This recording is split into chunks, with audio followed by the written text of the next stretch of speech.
Welcome to Astounding Stories of Space and Time. I'm Mardell, and this week's story is The Addicts by Joseph Samachson. You must understand that Palmer loved his wife as much as ever, or he would never have thought of his simple little scheme at all. It was entirely for her own good, as he had told himself a dozen times in the past day. And with that, he stilled whatever qualms of conscience he might otherwise have had. He didn't think of himself as being something of a murderer. She was sitting at the artificial fireplace, a cheerful relic of ancient days, reading just as peacefully as if she had been back home on Mars, instead of on this desolate outpost of space. She had adjusted quickly to the loneliness and the strangeness of this life, to the absence of friends, the need for conserving air, the strange feeling of an artificial gravity that varied slightly at the whim of impurities in the station fuel, to everything, in fact, but her husband. She seemed to sense his eyes on her, for she looked up and smiled. "Feeling all right, dear?" she asked. "Naturally. How about you?" "As well as can be expected." "Not very good, then." She didn't reply, and he thought, "She hates to admit it, but she really envies me. Well, I'll fix it so that she needn't any more." And he stared through the thick, transparent metal window at the beauty of the stars, their light undimmed by dust or atmosphere. The stories told about the wretchedness of the lighthouse keepers who lived on asteroids didn't apply at all to this particular bit of cosmic rock. Life here had been wonderful, incredibly satisfying. At least it had been that way for him. And now it would be the same way for his wife as well. He would have denied it hotly if you had accused him of finding her repulsive. But to certain drunks, the sober man or woman is an offense. And Palmer was much more than a drunk. He was a Merak addict, and in the eyes of the Merak fiends, all things and all people were wonderful except those who did not share their taste for the drug. The latter were miserable, depraved creatures, practically subhuman. Of course, that was not the way most of them put it. Certainly it was not the way Palmer did. He regarded his wife, he told himself, as an unfortunate individual whom he loved very much, one whom it was his duty to make happy. That her new-found happiness would also hasten her death was merely an unfortunate coincidence. She was sure to die anyway before long, so why not have her live out her last days in the peace and contentment that only Merak could bring? Louise herself would have had an answer to that if he had ever put the question to her. He was careful never to do so. She laid the book aside and looked up at him again. She said, "Jim, darling, do you think you could get the television set working again?" "Not without a mesotron rectifier." "Even the radio would be a comfort." "It wouldn't do any good anyway. Too much static from both Mars and Earth this time of year." That was the beauty of the Merak, he thought. It changed his mood and left him calm and in full command of his faculties, able to handle any problem that came up. He himself, of course, missed neither the radio nor the television, and he never touched the fine library of micro-books. He didn't need them. A shadow flitted by outside the thick window, blotting out for a moment the blaze of stars. It was the shadow of death, as he knew, and he was able to smile even at that. Even death was wonderful.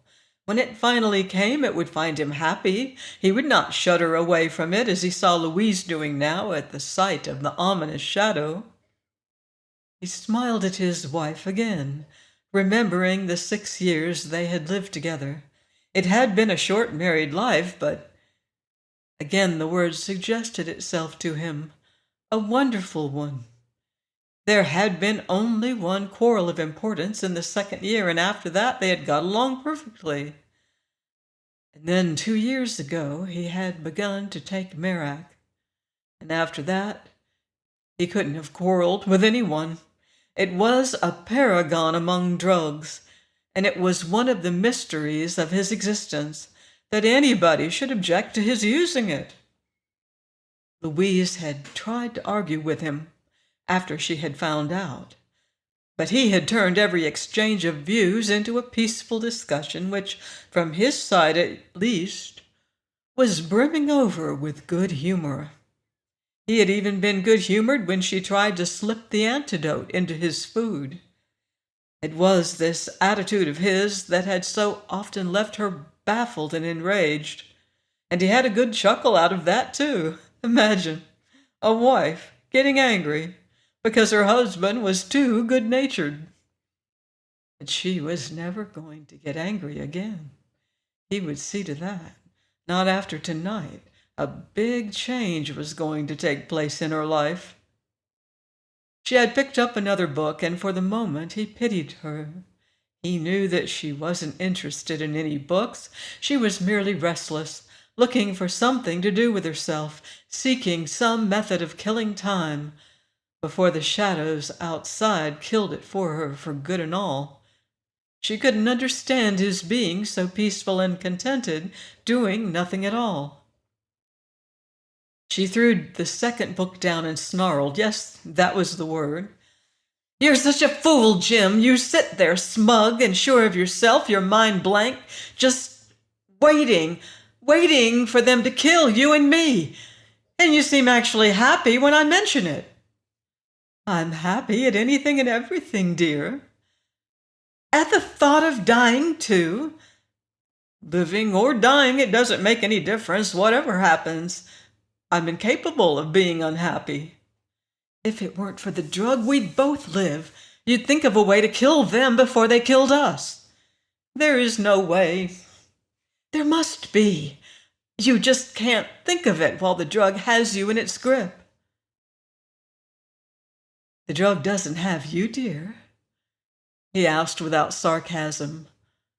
"Why don't you think of a way?" "Because I lack the training you have. Because I don't have the scientific knowledge, and all the equipment scattered around means nothing to me." "There's nothing to be done." Her fists clenched. "If you weren't under the influence of the drug."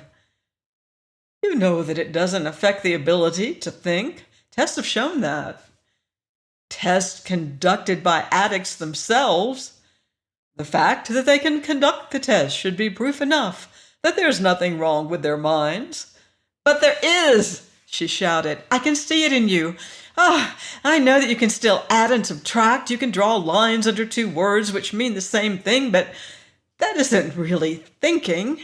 Real thinking means the ability to tackle real problems, hard problems that you can't handle merely with paper and pencil. It means having the incentive to use your brain for a long time at a stretch. And that's what the drug has ruined. It has taken away all your incentive." "I still go about my duties."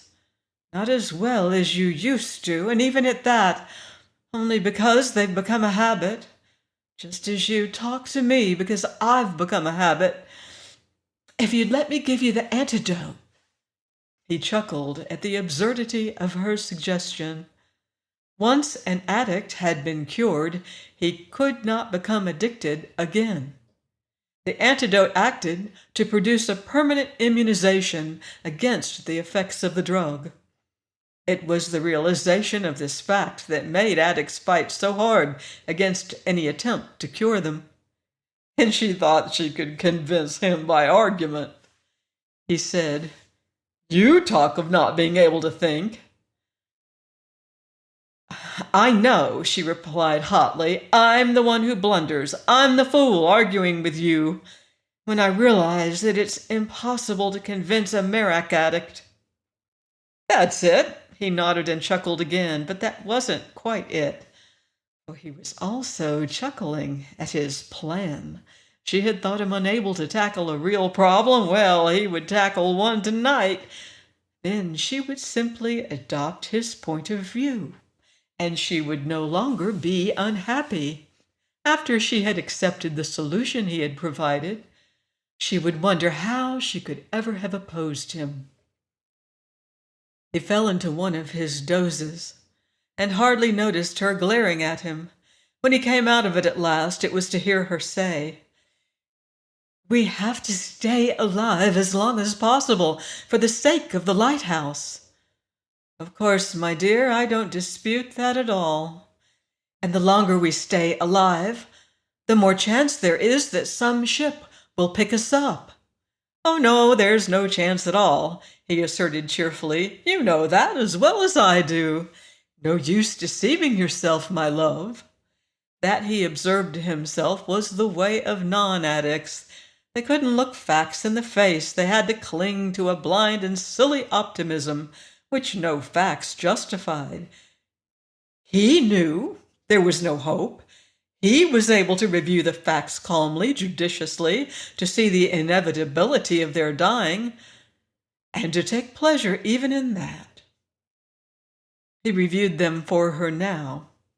"Let us see, sweetheart, whether I've lost my ability to analyze the situation. We're here with our pretty little lighthouse in the middle of a group of asteroids between Mars and Earth. Ships have been wrecked here, and our task is to prevent further wrecks. The lighthouse sends out a standard high-frequency beam whose intensity and phase permit astrogators to estimate their distance and direction from us.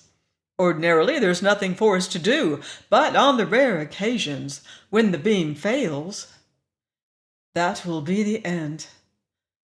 On those occasions," he continued, unruffled by her interruption, "I'm supposed to leave my cozy little shelter, so thoughtfully equipped with all the comforts of Earth or Mars, and make repairs as rapidly as possible.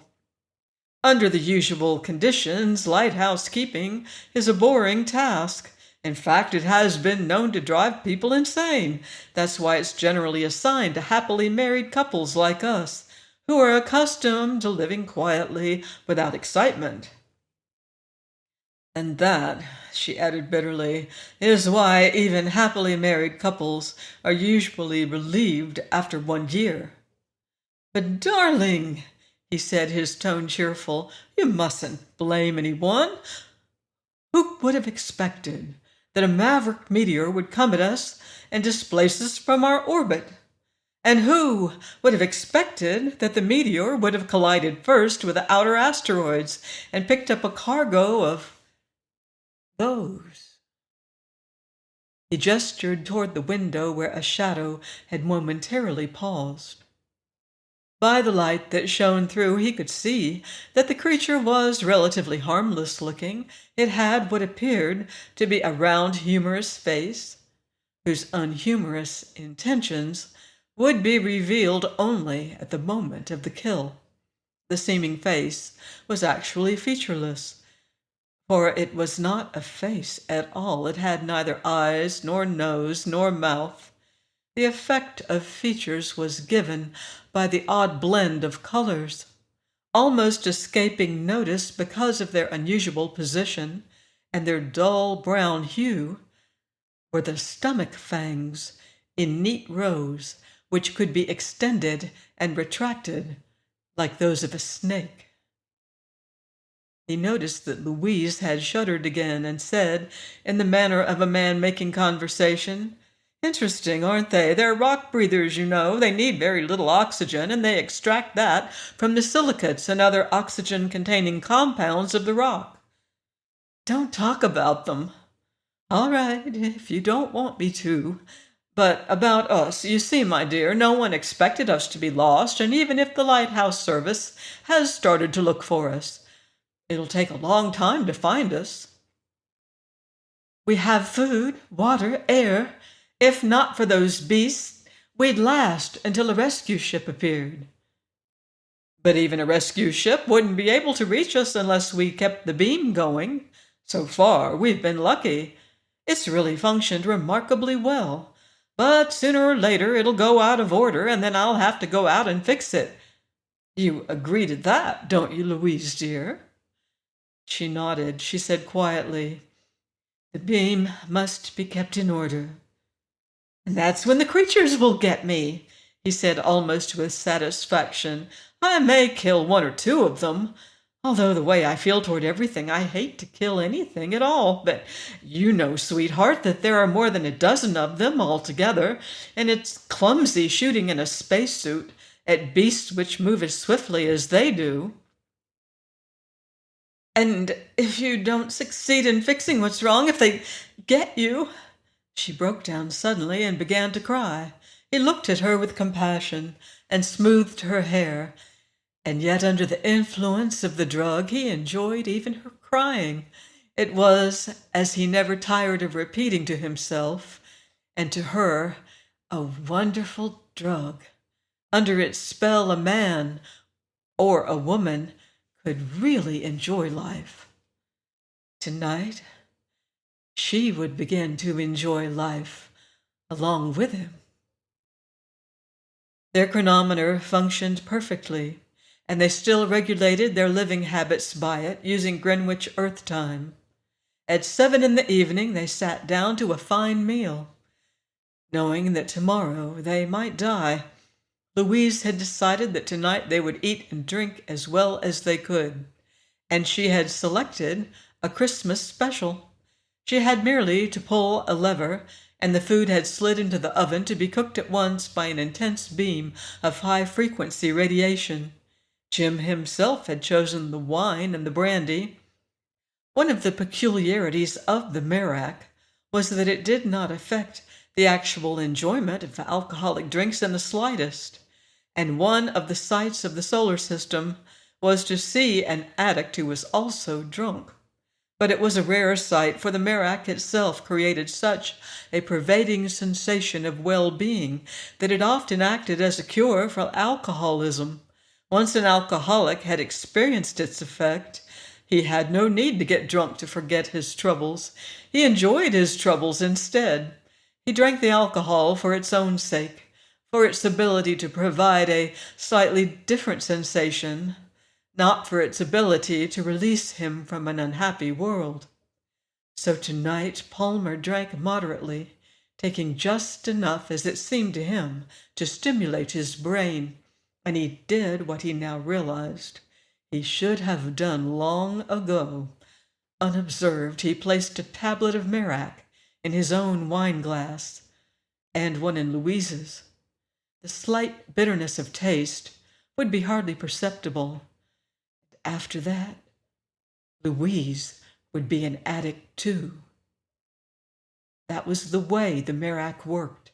There was nothing mysterious about the craving. It was simply that once you had experienced how delightful it was, you wouldn't do without it. The tablet he had taken that morning was losing its effect, but he felt so pleased at what he was doing that he didn't even mind that. For the next half hour, he would enjoy himself simply by looking at Louise and thinking that now at last they would be united again, no longer kept apart by her silly ideas about doing something to save themselves. And then the drug would take effect, and they would feel themselves lifted to the stars together, never to come down to this substitute for earth again until the beam failed, and they went out together to make the repairs, and the shadows closed in on them. He had made sure that Louise had her back to him when he dropped the tablet into her glass, and he saw that she suspected nothing. She drank her wine, he noticed, without even commenting on the taste. He felt a sudden impulse to kiss her. and somewhat to her surprise he did so. Then he sat down again and went on with the dinner. He waited. An hour later he knew that he had made her happy. She was laughing as she hadn't laughed for a long time. She laughed at the humorous things he said, at the flattering way he raised his glass to her, even at what she saw through the window. Sometimes it seemed to him that she was laughing at nothing at all. He tried to think of how he had reacted. The first time he had taken the drug, he hadn't been quite so aggressively cheerful, not quite so hysterical. But then the drug didn't have exactly the same effect on everyone. She wasn't as well balanced as he had been. The important thing was that she was happy. Curiously enough, he himself wasn't happy at all. It took about 5 seconds for the thought to become clear to him. 5 seconds in which he passed from dull amazement to an enraged and horrified comprehension. He sprang to his feet, overturning the table at which they still sat. And he saw that she wasn't surprised at all, that she still stared at him with a secret satisfaction.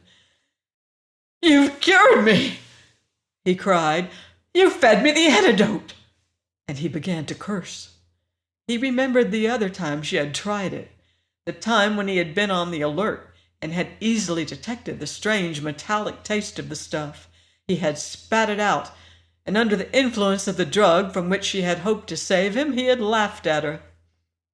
Now he was unable to laugh.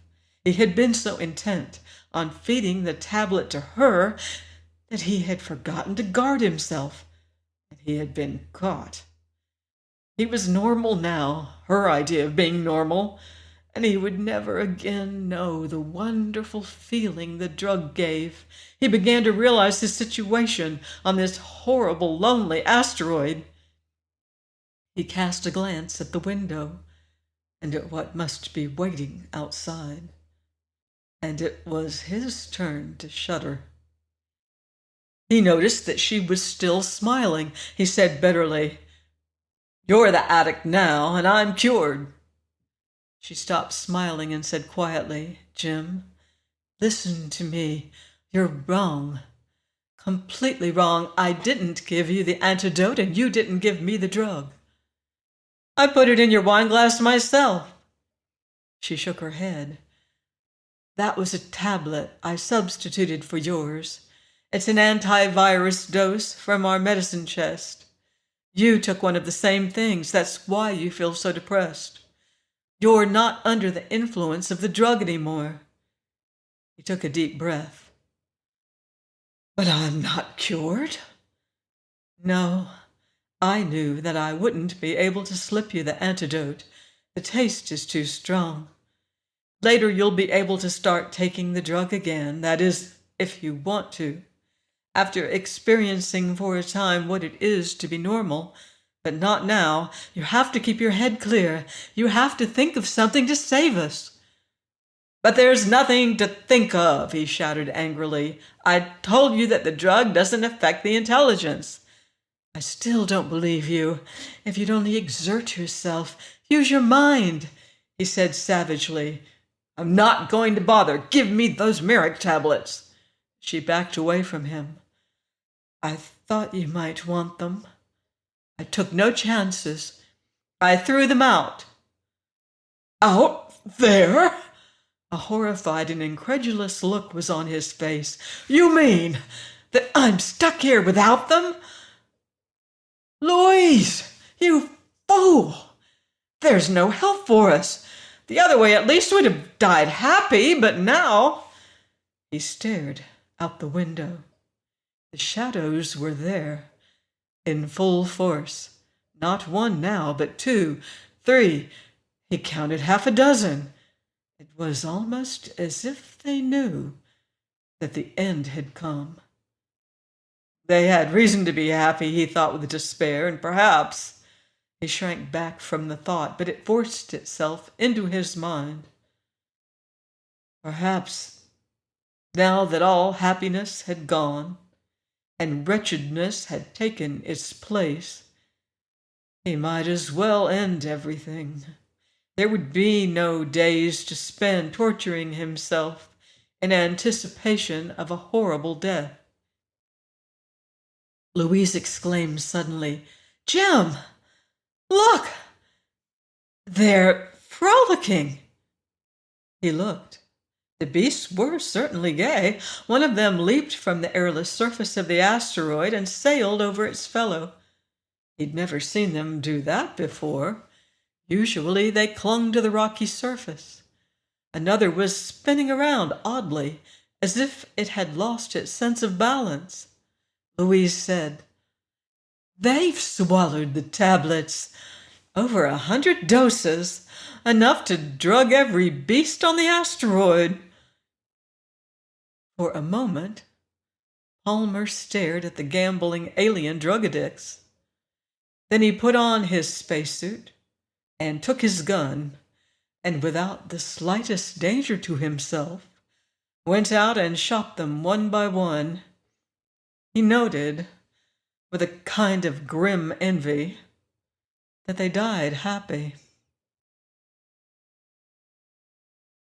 There are universes unknown and unexplored, planets and strange life forms waiting to be discovered.